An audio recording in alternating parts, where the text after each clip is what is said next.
Greetings, everybody. It's Maundy Thursday. It's the night on which we remember that Jesus met with his disciples at the Last Supper and how he washed their feet and then went out into the Garden of Gethsemane to pray and was arrested. Well, why do they call it Maundy? Well, the reason is that at that Last Supper, Jesus gave his disciples a new commandment. He said to them, "A new commandment I give to you, love one another as I have loved you." Now that word commandment in Latin is mandatum, and English has corrupted that word. And so now we say Maundy. And Maundy Thursday has always, down the centuries, been a special time of remembrance. And many of us will be going to a Tenebrae service where we will also celebrate the sacrament of Holy Communion. In some places, as for example in England, the monarchs, kings and queens of England, they would choose one church on Maundy Thursday where they could visit, especially where there were poor people in the community, and give them alms or food or money or gifts of one kind and another. So it is a very special time. I'd like to read to you what Paul had to say about the celebration of Holy Communion. And it's in 1 Corinthians chapter 11, and we read from verse 23. He says, "For I received from the Lord what I also passed on to you. The Lord Jesus, on the night on which he was betrayed, took bread, and when he had given thanks, he broke it and said, 'This is my body, which is for you. Do this in remembrance of me.'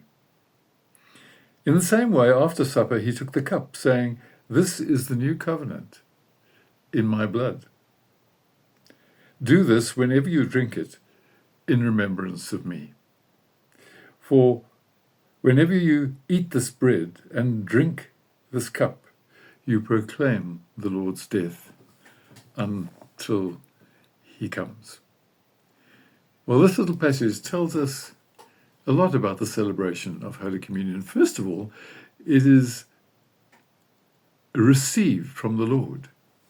Paul says, "What I received from the Lord, I pass on to you." In other words, it is the desire of Jesus, the request, the commandment of Jesus that we should remember his death through the sacrament. So this is something which we do to honor Jesus' desire that we should celebrate the Lord's Supper as often as we can. And then it says that we remember. Do this in remembrance of me. You know, they say that we need to be reminded more often than we need to be taught, and I think that's true. And so by eating the bread, by drinking the wine, we remember the sacrifice of Jesus, everything he went through for us, how he was stripped and whipped, how a crown of thorns was placed on his head, how he was spat upon, how they hit him through the face, and then had to carry the cross, and finally stripped naked and nailed on the cross like a common criminal. All of this for you and for me. And we must never forget what it cost Jesus to show his love to us. And then we are to drink the wine. We are to eat the bread. In other words, we don't just look at it to remember, but we actually take it into ourselves. And so therefore this act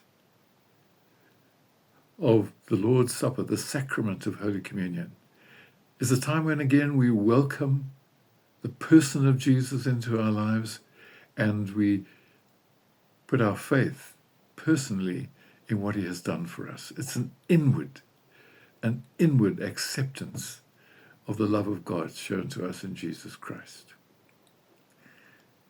And the last thing that Paul says here is that this will proclaim his death until he comes again. The central message of the Christian faith is the proclamation of the death of Jesus.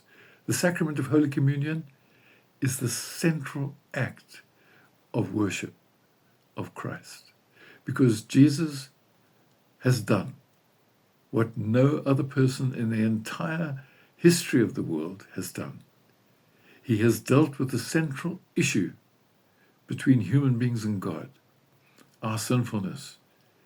And by his death and then his resurrection, he has broken down the barrier between us and God, so that by faith in what he has done and faith in him, we receive forgiveness and we receive new life. So this is a very special evening when we remember once again what Christ shared with his disciples, and we renew again our love for him and our faith in all that he's done for us. May God bless you as you go into this weekend, and it may be a time of great blessing, a renewal of your faith, the deepening of your love, and a strengthening of your discipleship. May God go with you.